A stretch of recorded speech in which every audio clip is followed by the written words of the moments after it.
های سلام، خوبی؟ من مدیام، از آشنایتون بسیار خوشبختم. من تصمیم گرفتم که یوتیوب چنل درست کنم و راجع به اتفاقاتی که تو زندگیم افتاده و درسایی که گرفتم ویدیو درست کنم و براتون شیر کنم. و اولین تایتلی که انتخاب کردم تایتلی بودش که منو شکل داد و اونم پزشکی خوندن و ول کردن پزشکی بود. دلایل خودم رو داشتم، همه ازم خیلی سوال می‌پرسیدن و براشون خیلی جذاب بود دلایلی که میدادم. گفتم که با شما هم شیر کنم، شاید به دردتون میخوره این داستان ها، شاید استفاده کنین و لذت ببرین. ویدیویی که درست کردم و چندین بار گرفتم و تایمش خیلی زیاد میشد، مثلا 40 دقیقه 60 دقیقه میشد. این ویدیو گرفتم دارم خیلی تون توش حرف میزنم، ولی کلا تم این ویدیو بسیار دپرس و نگاتیوه. امیدوارم که هم لذت ببرین، همین که از این نگاتیو بودنه تو ذوقتون نخوره. و اینکه یه چیز دیگه هم که میخواستم بگم اینه که اگر که دانشجو پزشکی هستین یا مثلا میخواین پزشکی بخونین داستانا، حتما اینو گوش بدین، واقعا بهتون کمک میکنه. دلایلی این که من توی فیلد این داستان بودم، دیدم، فهمیدم و اذیت شدم توش. امیدوارم که کمکتون کنه، چون پزشکی و خارج درس خوندن اون گل و بلبلی نیستش که همه راجع بهش صحبت میکنن. یعنی خیلی سایدای دیگه داره، اتفاقای دیگه توش میفته و سایدای واقعی تر این داستان. به هر حال اینم از این. امیدوارم که از این ویدیو لذت ببرین و تایتلای بعدی قول میدم تایتلای بهتری باشه. خیلی توش تون حرف میزنم، امیدوارم بفهمین و متوجه بشین، مؤدبانه بگم.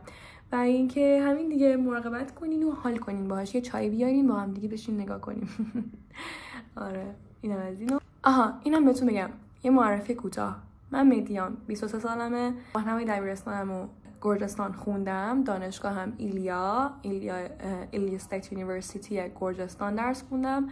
مدیسن، جنرال مدیسن خوندم و با این اطلاعات میتونین از تجربیات و حسایی که من داشتم استفاده کنید. به هر حال گوشیم داره زنگ میخوره، میبینمتون. خداحافظ. Hi, welcome to my channel.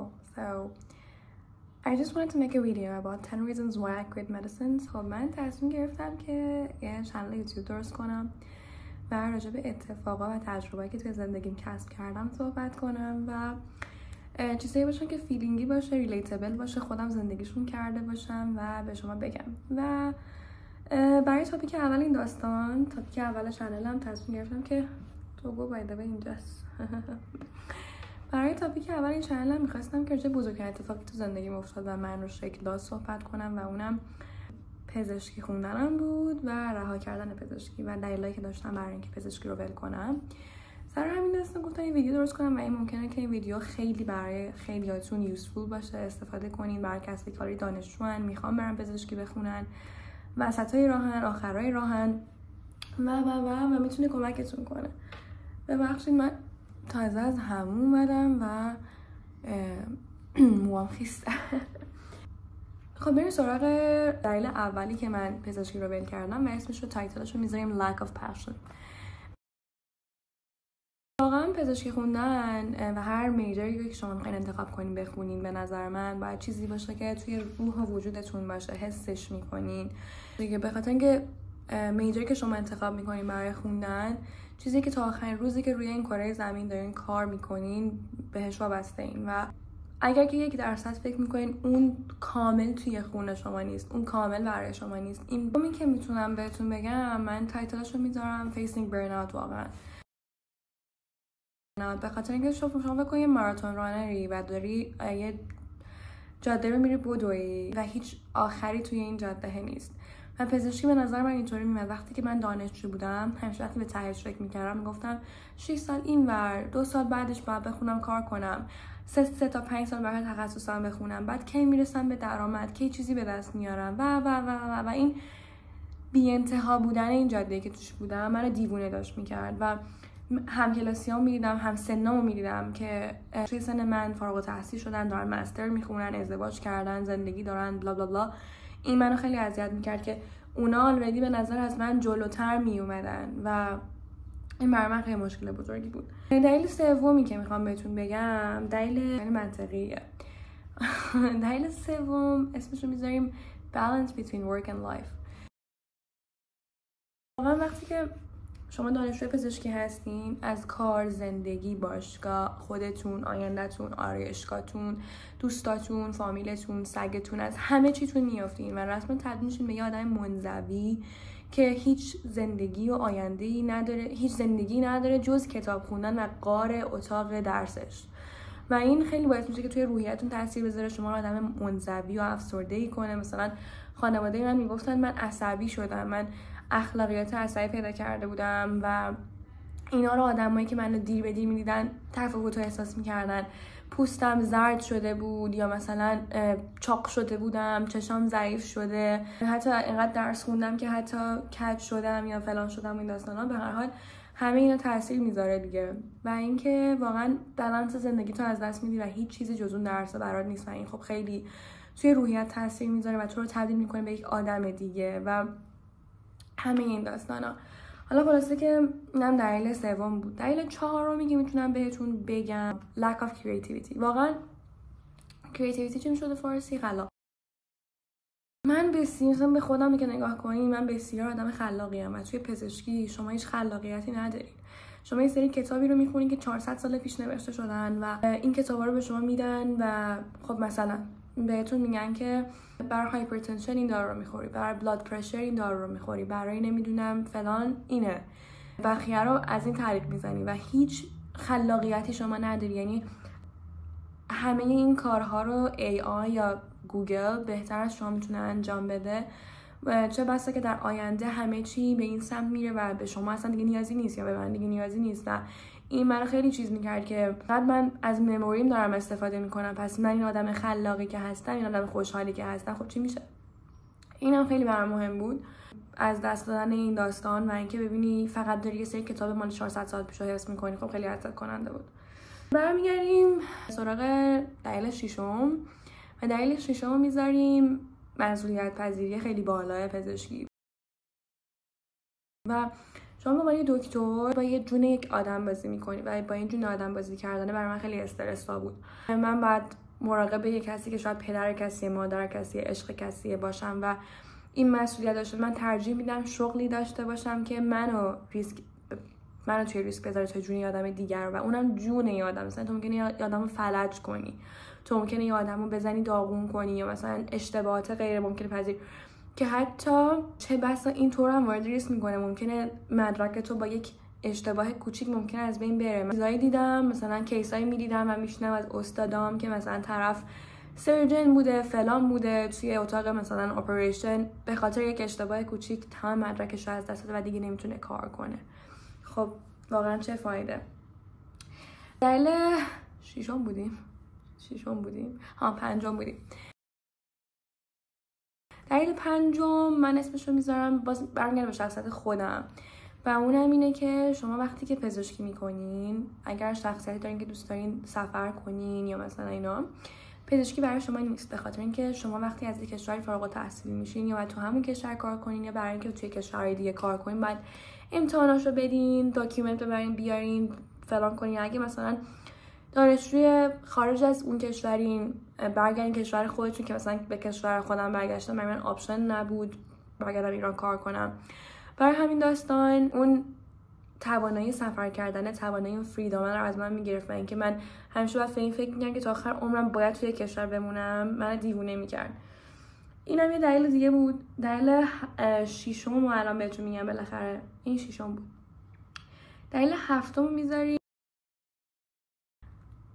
اینکه من خودم آدم خوشحالیم. من وقتی خورشید در میاد خوشحالم، گیاهه داره گل میده خوشحال میشم، برف میاد لبخند میزنم. و اینکه شما تمام زندگیتون، تمام حستون توی بیمارستانی که یه نفر داره میمیره یا داره ناله میکنه یا تصادف کرده یا مریضه یا فلجه یا همش اتفاقایی بعد گریه است، ناله است، خب خیلی اذیت میکنه و توی روحیه شما خیلی تاثیر میذاره و شما رو تبدیل میکنه ناخودآگاه به یک آدم سیاه یا آدم منزوی، آدم بدبخت. اوکی؟ و واقعا من آدم افسرده شده بودم توی بیمارستان بودن، این همه بدی دیدن، این همه ناله دیدن، خب خیلی تاثیر میذاره. این دلیل هفتم بود. دلیل هشتم رو میذاریم. دلیل هشتم میذاریم چیزی که منتظرشین، پول زیاد. پزشکی خب مسلماً واقعا هزینه زیادی میخواد، ولی حالا پرداخت این هزینه برای خانواده من مشکلی نداشت، ولی برای خانواده های دیگه من داشتم اینطوری، برای خودم حداقل اینطوری فکر کردم که من ترجیح میدم مثلا اگه قرار 6 سال یه پول هنگفتی رو بدم، با نصف اون پول یه بیزینسی رو بندازم که خوشحال‌ترم میکنه، سریعتر منو به پرافیت میرسونه، من سریعتر میتونم ازش پول در بیارم یا مثلا این کار مفید انجام بدم. من که منو آدم خوشحال‌تر میکنه اون پوله که دارم خرج میکنم. چرا من با خرج کردن این پول هم زجر بکشم و هیچ پولی هم در نیارم؟ حالا باز دانشجوهای دیگه توی رشته‌های دیگه میتونن کار کنن، ولی اینقدر پزشکی زیاده، اینقدر سخته، اینقدر تایم کانسیومینگه که شما نمیتونین کار کنین، درس بخونین. حداقل 3 سال اول که اصلا نمیتونین کار کنین، شاید 3 سال دوم بتونین. و این درآمد نداشتن، این همه پول خرج کردن. بعد پزشکی خب زمانش نسبت به کورسای دیگه بیشتره دیگه، 6 سال از 7 سال از شما توی کورسای دیگه 3 سال 4 سال فارغ التحصیل میشه. این زیاد بودنه باعث میشه شما پول اجاره بیشتری بدی، خورد و خوراک بیشتری بدی، هزینه بیشتری کنی، بلا بلا بلا. همه اینا بود و ترجیح، یعنی عاقلانه‌اش اینه که این پولو خرج بری اسکیل دیگه یاد بگیری کار کنی تا اینکه بخوای تو پزشکی رو یاد بگیری یا اینا. دلیل نهم کشور اشتباهی که من انتخاب کرده بودم، اینکه شما چه کشوری رو انتخاب میکنین برای اینکه درس بخونین. خب خیلی برات مهم باشه، ولی من توی گرجستان درس خوندم و همکلاسیای من همه یا عرب بودن یا هندی بودن یا پاکستانی بودن و بیشتر همه آدم‌های حجابی، آدم‌های بسته، آدم‌های کلوز مایندد بودن و این داستان خیلی من فشار وارد می‌کرد، چون من اینطوری نبودم، آدم متفاوتی بودم. این متفاوت بودنه باعث می‌شد که من جاج بشم، هیچ دوستی نداشته باشم. من حتی یادم یه بار ماه رمضان بود، من شروع کردم آب خوردن سر کلاسی که توی کشور مسیحی ما همکلاسیم روزه بود و دختر برگشت من گفت تو چرا ریسپکت نمی‌کنی ما رو، تو چرا فلان نمی‌کنی ما رو. خب خیلی بهم برخورد. بعد من همیشه استایلم عوض شده بود، لباسای پوشیدم واسه دانشگاه، نمیدونم استوریایی که میرفته، کارایی که میکردم و استوری نمیذاشتم چون جاج میشدم. یه بار استوری گذاشتم از یه سری درینک و واین و اینا تو گروه دانشگاه، بچه‌ها عکس گذاشتن، مدیا حروم میکنه، مدیا درینک میخوره، فلان میکنه، این داستانا. به هر حال از لحاظ دانشگاهی من خیلی اذیت شدم، هیچ دوستی نداشتم، هیچ رفت آمدی نداشتم. دوستایی که داشتم همه از دوران دبیرستان هم بودن تو گرجستان، ولی دانشگاه واقعا متفاوت بود. مثلا ما تو دبیرستان همه بچه اروپایی بودن، هلند، اسپانیا، فلان اینطوری. ولی دانشگاه واقعا بد بود. من خیلی اذیت شدم از لحاظ همکلاسی و اینکه شما چه کشوری رو مثلا انتخاب میکنین خیلی باید مهم باشه. و اینکه اصولا ولی توی دانشکده‌های پزشکی همه همینطورین، همه مثلا هندی و پاکستانیای اینطورین یا عربای اینطوری، بسته خانواده‌های بسته قدیمی که بچه‌ها رو مجبور کردن برن پزشکی بخونن که پول در بیارن، با اینکه خب خیلی جاهایی نمیتونی پولای بهتر در بیاری 100%. و دلیل دهم از لحاظ دوستی بهتون میگم، واقعا دلیل دهم اینه که فقط پزشکی نیستش که برای شما خوشحالی به وجود میاره و شما رو تبدیل به یک آدمی میکنه که پول دارین. من توی کلاس که بودم از بچه‌ها می‌پرسیدم چرا پزشکی میخونی، همه به خاطر زور خانواده‌شون بود یا اینکه فکر می‌کردن پزشکی براشون خیلی پول‌زاده. خیلی کم پیش میومد کسی به خاطر علاقش به پزشکی این کار انجام بده. و میخوام بهتون بگم که شما اون پولی که برای پزشکی میدین، اون تایمی رو که برای پزشکی میذارین، اون انرژی، جوونی، همه چیزی که براش میذارین، و اگه برای هر بیزینس دیگه، رشته دیگه، اسکیل دیگه، ورزش دیگه، هر چیزی بذارین، هم زودتر موفق میشین، هم زودتر به درآمد میرسین، هم چه بسا درآمدتون بهتر خواهد بود با اون انرژی، اون توان، اون پول و همه چی. و اینکه واقعا پزشکی به نظر من ارزشش رو نداشت، مخصوصا توی جامعه‌ای که الان هستیم، جامعه‌ای که تکنولوژی پیشرفت کرده، همه چی هست. واقعا توی این جامعه دیگه حجم از درس و کتاب‌های قدیمی و نمیدونم منزوی بودن و بلا بلا بلا خیلی سخت بود. هر حال این بود نظرهای من و اینکه شاید خیلی چیز بود، نگاتیو بود، ولی امیدوارم که استفاده کنین و اگر خوشتون اومد لایک کنین، سابسکرایب کنین و لذت ببرین. سعی می‌کنم که ویدیوهای بعدی رو بهتر درست کنم و راجع به چیزای بهتر و شادتر و اینا صحبت کنیم. ولی همین دیگه، این بود نظرات من و دلایل من که چرا پزشکی رو ترک کردم. امیدوارم که منطقی بوده باشه. حالا تو ویدیوهای دیگه بهتون میگم که حالا الان چیکار میکنم، هدفم برای آینده چیه، چی خوشحالم میکنه، چی نمیکنه و این داستانا. ولی این بود دیگه، این بود. به هر حال از اشتراکتون بسیار خوشحال شدم. امیدوارم که لذت برده باشین. ویدیو رو برای کسایی که میدونین به دردشون میخوره بفرستین و اینکه مراقبت کنین از خودتون و بوس بوس.